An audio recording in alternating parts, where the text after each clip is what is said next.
미국 전문가 채널 시청자 여러분 안녕하세요. 아메리칸 핫뉴스 시간입니다. 현재 미국은 2020년 대선으로 아주 뜨거운 하루를 보내고 있습니다. 어제 투표를 마친 미국인들 뿐만 아니라 해외에서도 많은 사람들이 미 대선을 지켜보고 있습니다.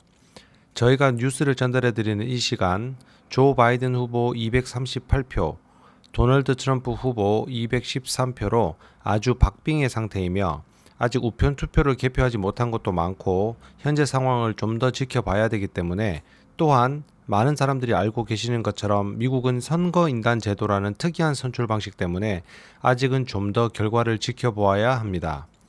미국의 대선 제도에 대해서 세부적으로 궁금하신 분들은 기존에 저희 채널에 올려드린 미국 대선 제도에 관련되는 영상을 다시 한번 보시는 것도 좋겠습니다. 오늘 아메리칸 핫뉴스 시간에서는 결과와 상관없이 두 후보가 내놓은 공약을 살펴보는 시간을 가지도록 하겠습니다.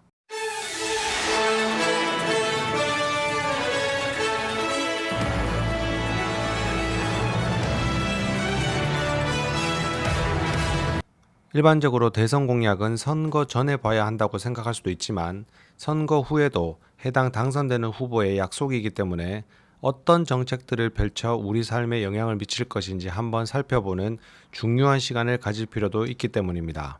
우선 늘 그렇듯이 미국 대선에서는 538명의 총 선거인단 중 238명을 먼저 가지고 가는 사람이 승리를 하게 됩니다.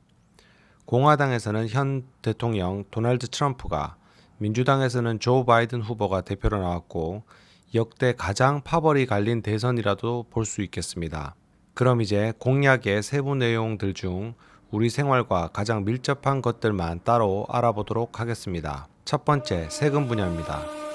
도널드 트럼프 대통령은 개인소득세와 관련해서 2025년까지 최고 세율 39.6%에서 37%로 하향 조정하여 지속적으로 실행할 예정이며 본인이 당선되면 2025년보다도 더 연장할 계획이라고 합니다.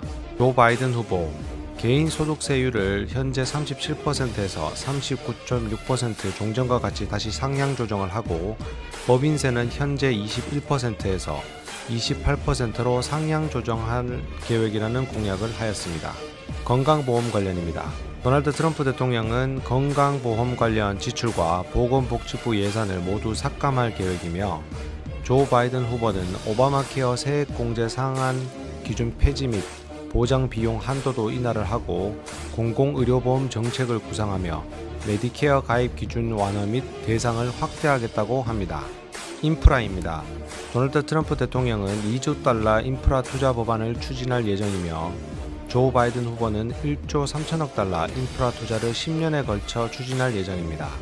임금과 일자리 부분입니다. 도널드 트럼프 대통령은 연방 최저임금 인상에 유보적인 상황이며 인프라 투자로 추가적인 일자리를 창출하겠다고 공약하였습니다. 반면 조 바이든 후보는 연방 최저임금을 15달러로 인상을 하고 중산층 일자리 500만 개를 창출하겠다고 공약하였습니다. 다음은 대외무역 정책입니다. 트럼프 후보는 미국 우선주의 정책 및 중국 불공정 관행 시정을 압박할 예정입니다. 종전과 동일한 정책을 지속적으로 시행할 예정이고요.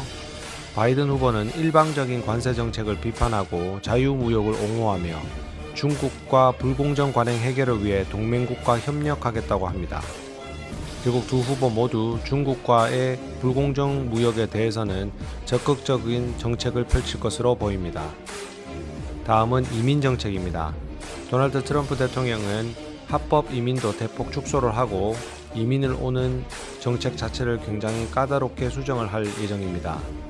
조 바이든 후보는 모든 인종을 아우르는 방향으로 정책 변화의 필요성을 피력하며 기존에 있던 이민 정책이 강화된 것을 좀 더 유연하게 변동시킬 예정입니다. 국방과 안보 분야입니다. 도널드 트럼프 대통령은 군사력 강화에 적극적이며 나토 탈퇴를 검토하고 있고 중동 등 해외 주둔 미군 축소를 약속하였으며 중국 등과도 군사력 경쟁에 초점을 두고 있습니다. 이에 반해 조 바이든 후보는 사안에 따라 미군의 해외 주둔 찬반을 결정할 예정이며 나토를 강력 지지한다고 피력하였습니다. 좋아요, 구독. 대중국 러시아 정책입니다. 도널드 트럼프 대통령은 대중 강경 행보를 지속할 예정이고 러시아의 군사력을 강화되는 부분에 대해서 굉장히 경계할 예정입니다. 조 바이든 후보는 중국의 부상 심각한 과제로 인식을 하고 동맹국과 연대할 필요성을 역설하였습니다. 러시아에 대해서는 서구 민주주의 및 동맹관계 훼손을 우려하였습니다. 마지막으로 북한과 이란 정책입니다. 트럼프 대통령은 추가 북미 정상회담에 긍정적인 편이며 대이란 강경 노선은 지속될 예정입니다.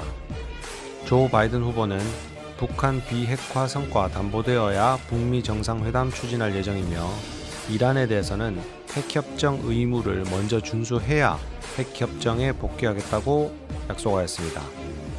이상 여러가지 측면에서 미국 대선과 관련되는 도널드 트럼프 후보와 조 바이든 후보의 공약을 살펴보았습니다. 대선 공약이라는 것이 사실 한 부분만 놓고 이 정책이 좋다고 할 수 없고 공약이라도 반드시 지키리라는 보장도 없습니다. 그러나 공약 전체를 놓고 보면 아무래도 당선되는 후보가 앞으로 4년간 또 어떻게 미국을 이끌어 나갈지 알 수 있기 때문에 오늘은 공약에 대한 종합을 여러분께 전달해 드렸습니다. 또한 추가적으로 펼쳐질 이번 대선과 함께 상원, 하원 의원 선거에서도 현재는 상원이 공화당, 하원이 민주당이 다수당을 차지하고 있는데 아마도 그 상황이 그대로 유지될 가능성이 높아 보입니다. 아직 개표가 완료된 것이 아니기 때문에 추후 최종 결과는 좀 더 지켜보아야 되겠습니다. 최종 개표가 완료되고 나면 대선 및 상원, 하원 의원 선거 결과에 대해서 보다 더 세부적인 내용으로 그리고 앞으로 미국의 여러 가지 미민 생활과 여러분의 생활에 변동되는 여러 가지 내용들을 종합하여 새로운 소식으로 다시 한번 더 찾아오겠습니다. 오늘도 시청해 주셔서 대단히 감사합니다.